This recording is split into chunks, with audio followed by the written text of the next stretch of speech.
Good afternoon, ladies and gentlemen. Or have a nice it's evening time actually here. We're speaking with Andrew Cook, so this is very exciting. He is the owner of Ahead Business Support, and they offer fractional HR support, but I'll let him tell us about that. And it is so very nice to have you here with us, Andrew. Thank you so much for your presence. I honor your presence. And I honor that you're here. So, the first question I would like to ask you, what is your background and your role at Ahead Business Support? Well, thank you so much for having me on, Carolyn. I really appreciate the opportunity to get on and talk about subjects that I'm passionate about. My Great. background, I had a 20-year military background. Actually, before I joined the military, I was in college to be a nurse, and I just kind of got derailed there. I didn't feel like I knew what I was doing with my life. So I did as one does, and I joined the military and had a very long and wonderful career. While I was in the military, I went back to college. Actually, took me 10 years to go back to college, and the military education office had a degree program in workforce education and development, which is what my bachelor's degree is in. So I sort of had this like circuitous route into HR, but I went through that workforce education and development program, got out of the military, took my first job in HR, working at a higher education, a university. And then I moved into nonprofits, and I loved like that nonprofit space. It felt very military to me, which is a weird thing to say because obviously, the missions are very different, but they have very clear missions. You get a lot of people that are pretty passionate about what that mission is, how you execute it. You don't always have a lot of resources and assets at your disposal, so you tend to be a little more creative. Can't just throw money at problems. So I moved into that HR space, got my master's degree in human resource management, a master's degree in public administration. And really at that point, I thought I had my mind set on the fact that I was going to go into upper level management within the nonprofit space. And I did that. I moved from HR into operations in the C-suite. And then my wife, who lovingly followed me around while I was in my military career, decided she wanted to go back to school. So she went to law school, got her degree, and is a lawyer now. But when we did that, our son was little, so I sort of took a step back, went back into uh, a generalist HR role, and just really found that despite that like climb up the corporate ladder, it felt so much better to be in a smaller business working in HR in a general sense. And then from there, I don't know. I made this decision one day to just bet on myself and move into this as my business. I have a good friend and a mentor who talks about people get into business because either they really, they bet on themselves and they really trust their experience and their knowledge, and that's the business, or they go into something because they're really deeply passionate about it. People who bake cupcakes and like just love the artistry of baking, and then people who see a business and think like all of the financials make sense, the business model makes sense. It's a very business transaction. He's that person in his life. He sees businesses, he just knows they're going to run really well, and he loves that. I'm that first model, and neither of us are those people that are in a weird way. We're not, like we didn't get into HR or I didn't get into HR because I was deeply passionate about it. He's a financial advisor. He didn't get into that because he was deeply passionate about it. But, when you are good at what you do, you have the experience and you see how you help people, that's where I get my passion, right? So it's having that mission. that really gives me my passion. So that's my background. That's how I got to where I am today. And I am both the owner, but I am an operator as well. So I have a partner, and we'll probably have to expand to hire more people soon because we just like literally this week got some larger contracts that are probably going to require more support than the two of us can give. But I service clients, my partner services clients, and yeah, so I stay on top of things that way, not just running the business, but also staying involved because I love solving the people puzzles, not problems, but puzzles, and how we can do that creatively and the legal compliance aspects. And I love data analysis, so this is right up my alley. Well, thank you for that story about your journey, Andrew. I was wondering if you can tell us what the values and mission of a head business support is.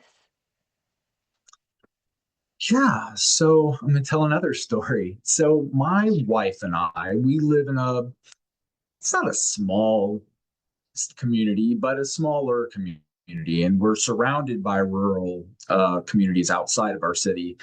And you know, we when we first moved here, we saw that specifically restaurants, and this is a very normal restaurant problem. They open, they're around for a little bit, and then suddenly they just close. No matter how busy they were, no matter how much you love the food, they just open and close. And where we are, what we really noticed is some of the outlying communities that we would travel to go eat in restaurants. If a restaurant closed, that might eliminate 50% of all the restaurants in that town, just one closure. And really, like the two of us got to talking, how does this happen? Like, how do businesses that seemed, like, oh man, their pizza was so good, how do they go out of business? They were always busy. And so that was actually part of I'll call it like the light bulb moment for me starting my business was doing that research and realizing number one is almost working capital, right? Uniformly, a business, they get themselves in debt, they can't pay their liabilities, and they have to, declare bankruptcy or fold or go under, sell off everything and close. Number two, though, is a problem of experience. And so what we find is that third group, and this is going to tie back to either you bet on your experience, you're passionate about something, or you just understand the business model works. It's that middle group, restaurateurs. They bake wonderful cupcakes, pizza, their steaks are excellent, whatever, but they don't get into that business because they understand business. Restaurants in particular, you can be a wonderful cook and not know how to manage people, not understand finances, not just the like ordering materials, like, do I order a flour, eggs, not that piece, but, like the tax liabilities, what do you have to pay for taxes for your employees? And all of that, what ends up happening, what I've seen ending up happening is that the pieces of your business that you don't love don't get a lot of attention. I'm also guilty of this. I don't love marketing and sales. And so, could I do a better job there? I could. And I actually do. I make myself learn those pieces of my business. But you have to want to do that, right? And so if your passion is I just want to bake cupcakes, I just want to decorate cakes, it gets harder and harder to ensure that all of the HR compliance pieces are done, all of your taxes are filed on time.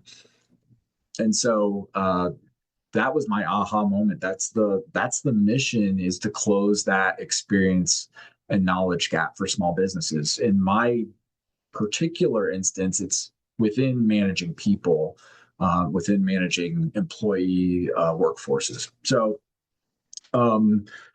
and then the mission ultimately, because I know that these small businesses are often operating on a shoestring budget, It's really to teach them how to do all the people management pieces without expending a lot of resources into it. So, we almost always focus on efficiencies first. How do we save you time? How do we save you money?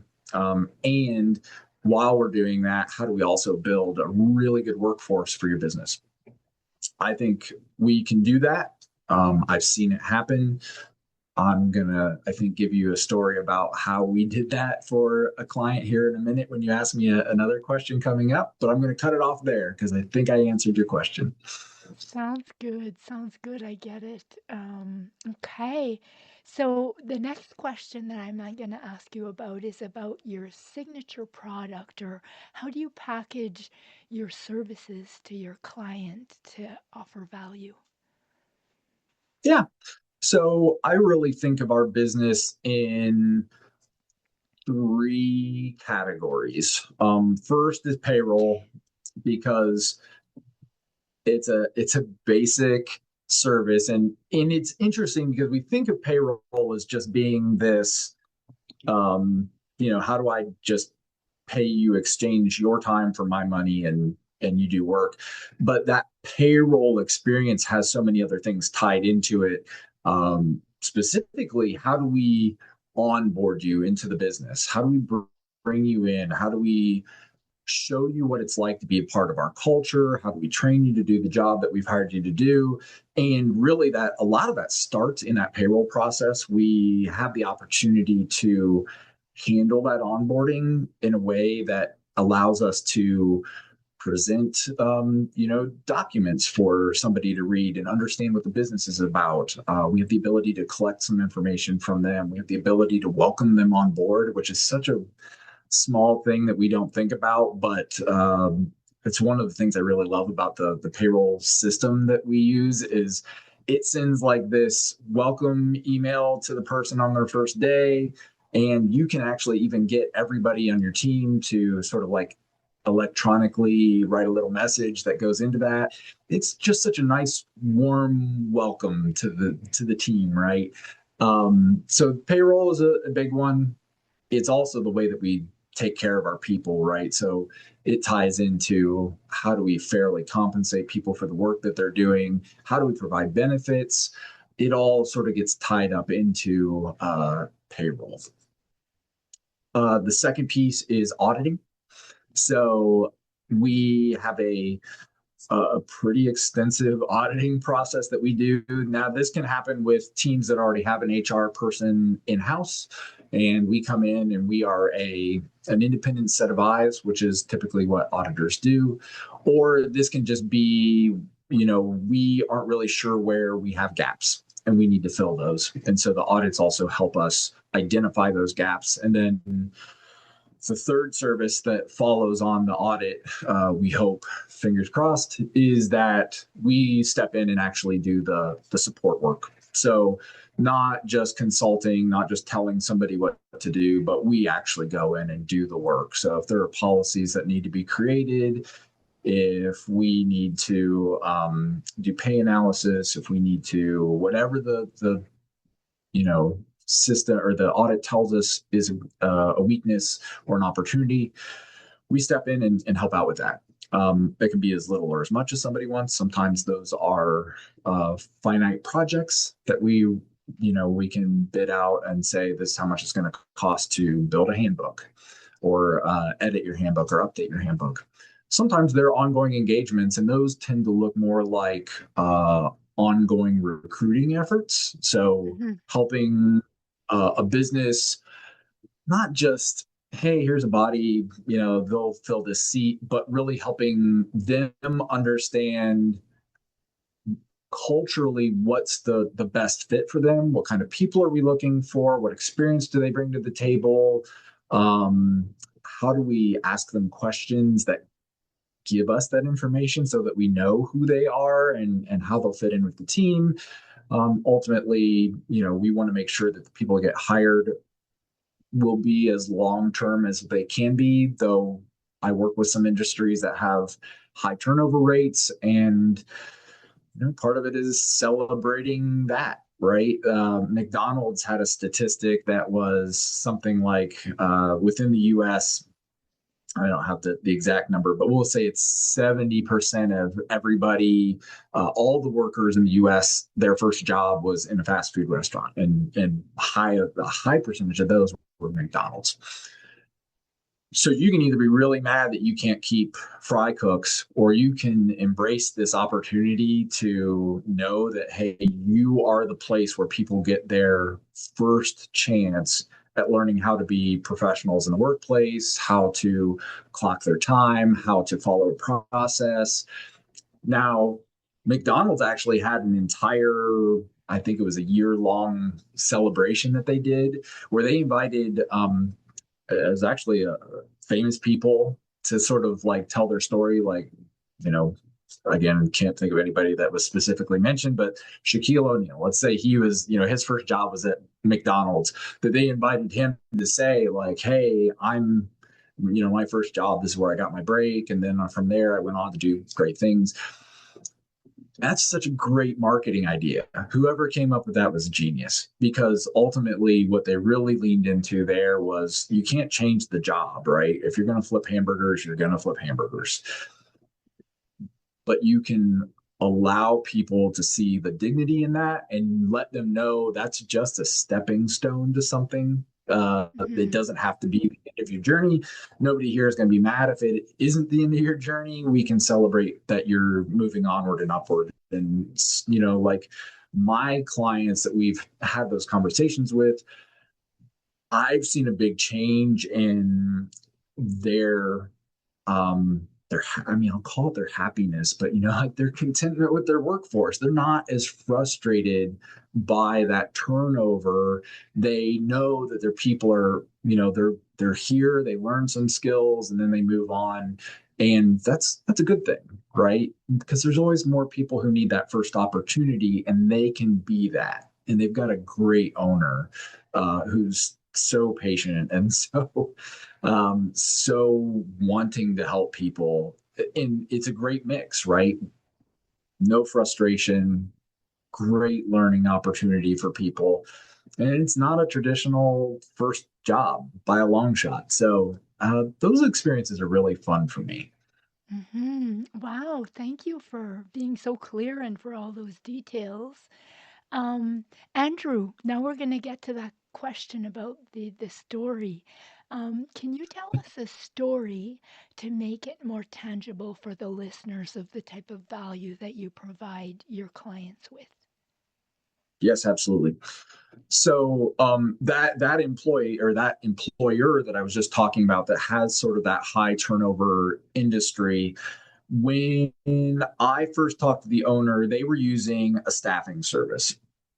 And the draw of a staffing service is that they're constantly in this cycle of hiring, and when you have an opening, they're just pulling from a pool of bodies and sort of plugging people in. So this owner felt like the staffing service was a great model for him, because in a moment's notice he might have somebody who just comes in and quits or resigns, and he wanted to be able to always have on tap this workforce that was available to him. And really what he found was that while he could fill a position not always as quick as he wanted to fill, but he kind of just always had this reassurance that somebody was coming. And what he found was that uniformly they really weren't a great fit for his organization. Mm. um, there was no consideration to culture. They were just literally plugging the next warm body in, and that's a terrible way to handle your staffing. And unfortunately, like you can get sucked into that cycle really quickly because you feel like, oh my gosh, I've got this. For him, it's actually an assembly line. I've got this assembly line. When I don't have somebody in here, either he has to go in as the owner and fill in a spot on the assembly line, or we hired him a general manager so he could step out and just be the owner. But, like he was spending 12, 14-hour days because he would have these gaps. And so for him, there's this desperation to get somebody back in because now he has to train them, and then he gets to feel like he steps back and runs the business. And we talked about it, and he told me, hey, per position, it's, like we still pay for the salary. And then on top of that, there was a management fee per position that they were staffing. And I think it ended up being around $700 a month, just the staffing agency's management fee per position. And so what I was able to do is come in, help them find people that were a good cultural fit. So rather than just kind of being frustrated with these people that didn't want to be there, we found people that fit in with the culture. Maybe they didn't have all the experience that they were looking for, but we found people who could learn quickly, could adapt, and man, we just had such a better experience with their workforce at that point. So let's say there was no cost savings, just the amount of energy that they saved not being stressed out about their workforce was tremendous. However, what we also found is that when we brought it back in and we did the analysis on the job postings, that we were able to cut them down to sometimes hiring within a few days, which was really awesome. I love when that happens. It's not always the case, but we took their hiring cycle from 2 weeks to 1 week. Sometimes, like I said, we could get down to 2 days, 4 days. We just recently did a position that was extremely skilled. Really didn't look like we were going to have any luck. We didn't have any applicants for several days. And then suddenly we had one who was amazing. So, it's again just being able to post those positions in a way that attracts the right people. And you don't have to Mm, have 90 of them if one really good one shows up and sees the ad. We had that fortune in this position, but we saved them a ton of money. So instead of going from $700 a month, 2 week hiring cycles, we are down in the $300 a month when they need to hire. And that $700 a month was whether they were hiring or not. That was just a management fee.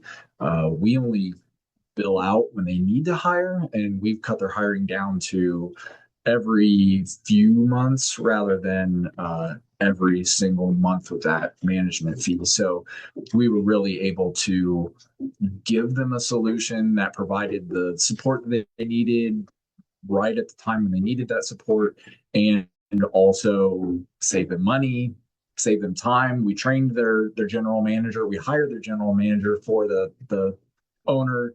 We trained him how to do interviews. So when he did interviews, he really felt confident about how he was asking the questions, the information he was getting. He understood that he was able to compare multiple applicants in a very apples to apples way so that he wasn't seeing everybody with a bunch of random questions, but like we were basically being able to give him a scorecard that allowed him to rank the people as he saw them. So, and we pre-screened out all of the applicants that wouldn't have been good fits for the role on the front end. So he had a very very small group that he interviews.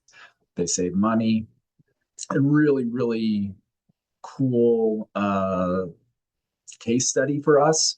And they've been a client now for, they're actually one of my first clients, and they're still here. So 3 years, and we're still running hiring ads for them when they have the need.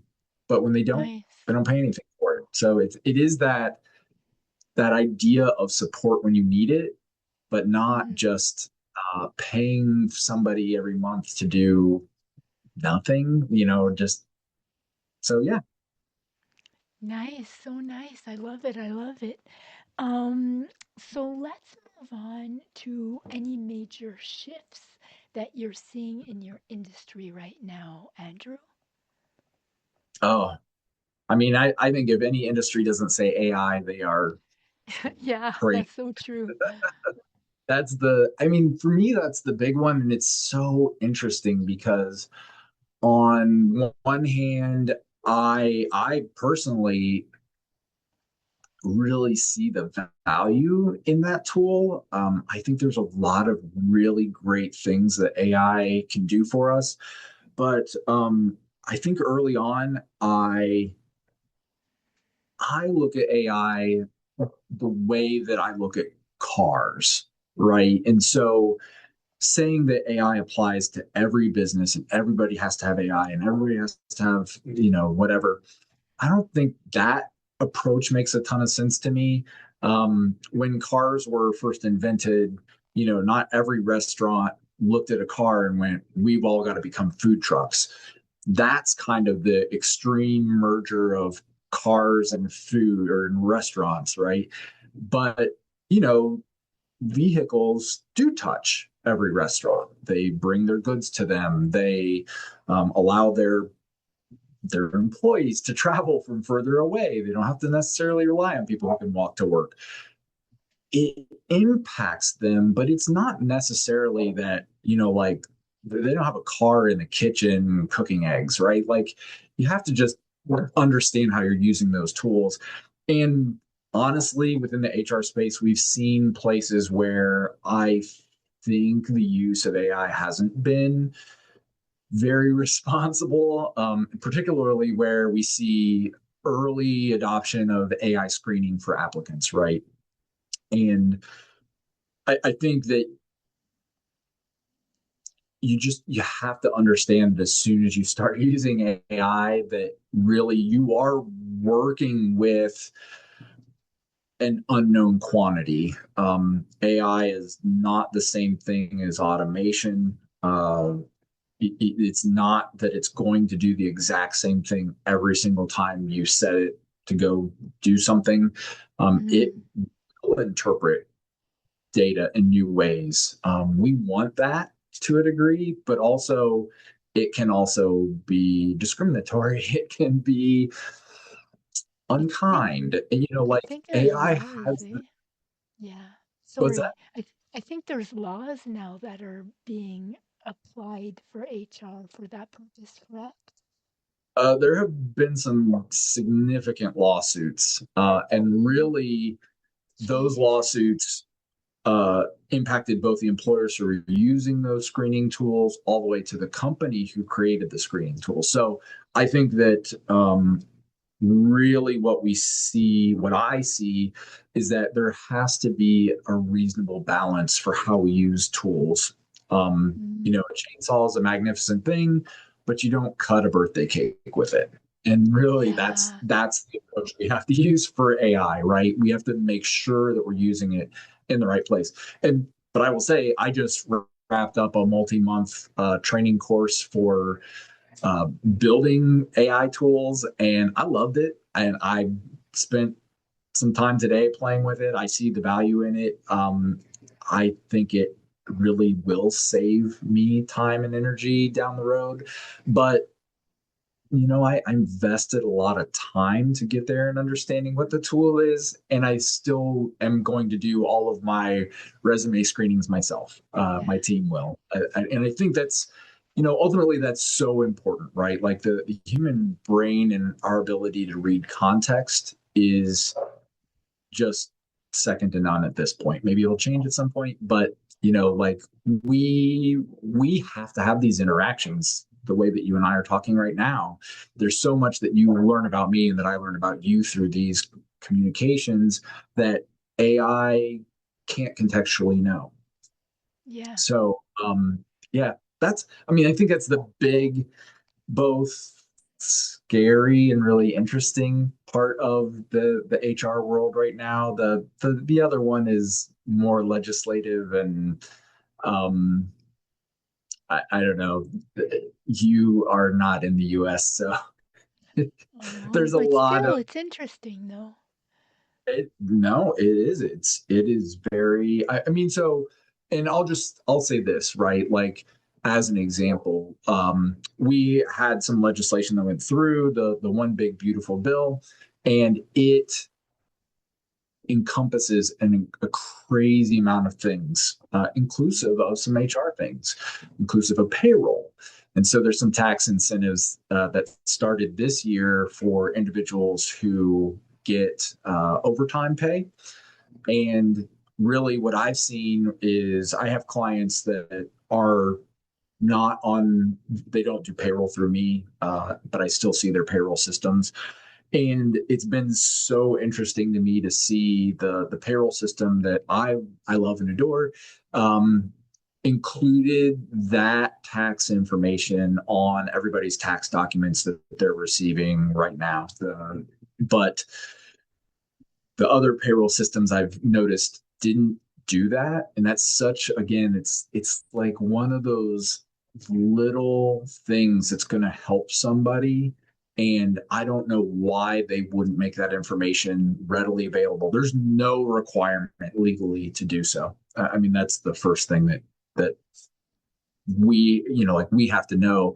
But it's also one of those questions where in the HR space, in the payroll accounting space, we should be asking ourselves what's best for the humans that we serve. And while, yeah, it's kind of, maybe it's a pain to get this extra information reporting pulled and sent out to everybody, I mean, it's a big benefit. And if they don't know that it exists and they can't take advantage of it, that's not us serving humans.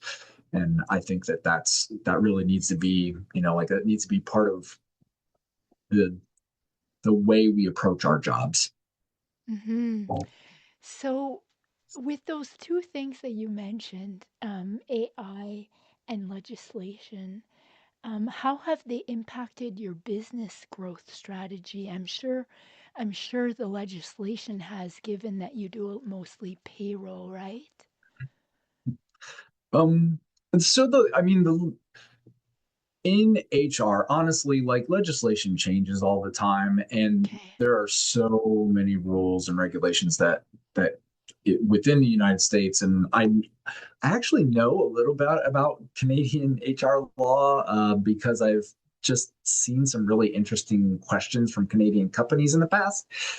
But for us, we have like pay laws, not necessarily how we tax them, but how we use labor, right? So how we fairly compensate. That's the easiest thing to point out is something like minimum wage, but also overtime laws. When do you qualify for overtime? How do we keep you getting paid that overtime if you deserve it? Because we have classifications that say you're exempt or you're non-exempt. How do we classify those? Mhm. How do we say that you're actually an employee of a company versus you are a contractor, a 1099 employee, or a 1099 worker? And so there's all these little nuances that are always going on. How do we protect people? Unemployment insurance, workers' comp, family medical leave, disability. I mean, there's all of these things that are always going into how we protect employees, and that bar is always moving around. So, I mean, I think one of the interesting and challenging parts about HR is how quickly these things move around. And while we deal with um, federal level laws, there are also state level laws that differ from federal levels. And if they're more restrictive than federal, then the state level law takes precedence. And there are cities in the United States that have their own HR laws. So there are lots and lots of layers and nuance about how HR law gets applied. And as we just the modern world expand and diversify, I've got clients that have international contractors, that have employees across all 50 states. And so it's not always enough for me to just be familiar with local HR laws, but also know, for me, it's more about the question of knowing what to ask, right? So if I start to see payroll questions, I start to look at, all right, where is this person located? Let's do some research about local laws. Um, can typically get up to speed on those pretty quickly, but there's always new things that are coming out, changes, and so it's a lot to stay on top of, which is what makes HR law so tricky for employers because if you're the owner of a business and you're trying to keep up with HR law and you've got employees in multiple states, that's just really difficult. And sometimes we even have to wrestle with, does the employment law pertain to the state in which the employer is situated or where the employee sits? And those aren't always super clear answers. So there's a lot there to unpack, but that's always been the case.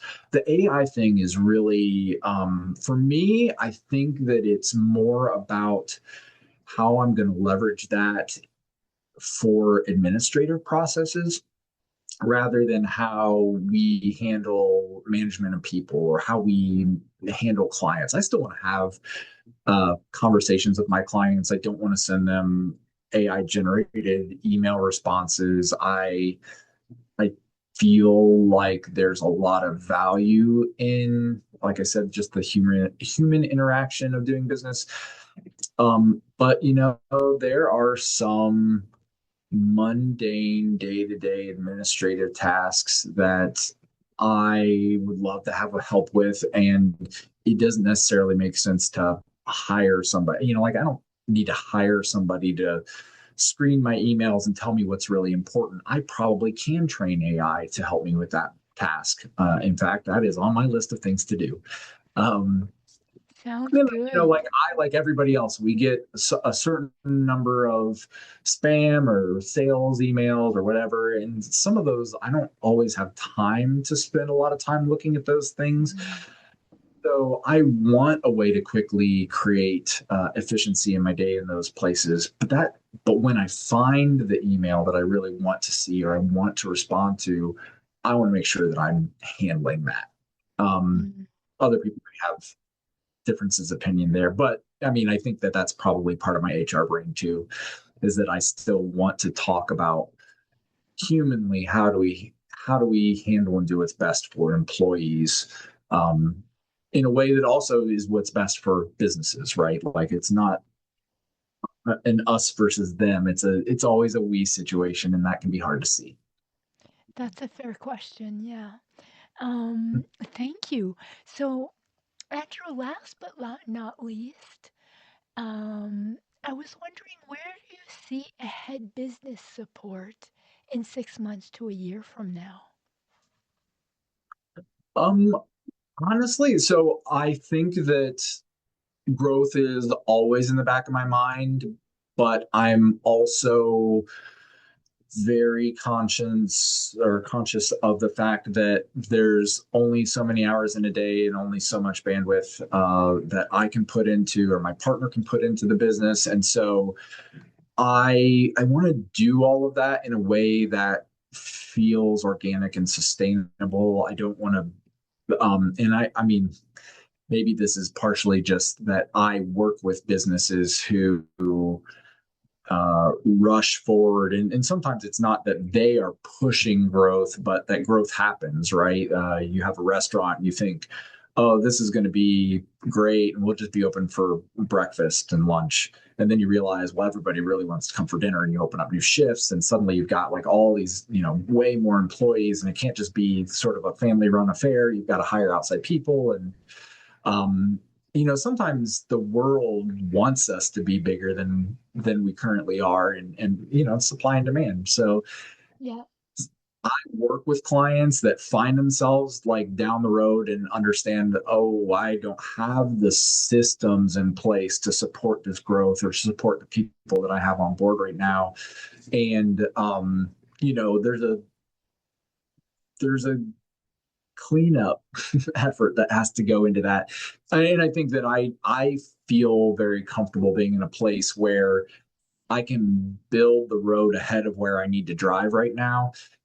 And so 6 months down the road, I think that we will probably be seriously looking at hiring a third person onto the team.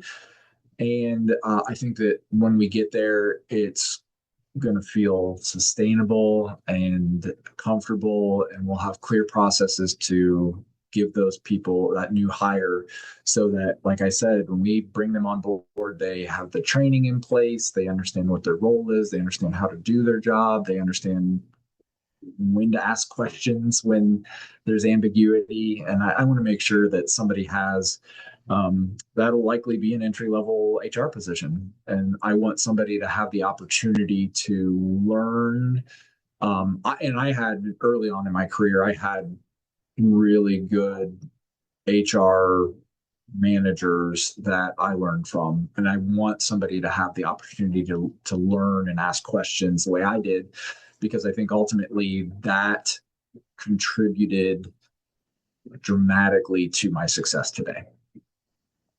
That's a great goal. So, everyone, we've been speaking with Andrew Cook. He's the owner of Ahead Business Support. And if you ever want to speak to Andrew, the best way to reach him is through their website. Take note www.aheadsupport.com.